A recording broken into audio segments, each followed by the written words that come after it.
মার্কিন ইসরায়েলি হামলায় ইরানের সর্বোচ্চ নেতা আয়াতুল্লাহ আলী খামেনি নিহত হওয়ার খবর নিশ্চিত করেছে ইরান সরকার।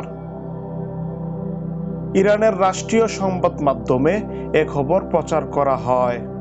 آیت‌الله العظمی سید علی حسینی خامنه‌ای در راه سربلندی حرم جمهوری اسلامی ایران شهد شهیدگوارای আয়াতুল্লাহ আলী খামেনি ছিলেন মার্কিন ও ইসরায়েলি আগ্রাসনের বিরুদ্ধে এক নির্ভীক বজ্র কণ্ঠস্বর।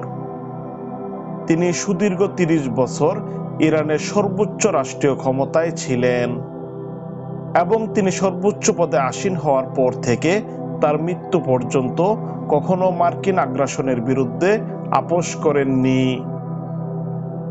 এই ভিডিওতে আমরা মুসলিম বিশ্বের কিংবদন্তি আয়াতুল্লাহ আলী খামেনির জীবন বৃত্তান্ত সম্পর্কে জানার চেষ্টা করব। সুতরাং পুরো ভিডিওটি জুড়ে কিউরিয়াস মাইন্ডের সাথেই থাকুন।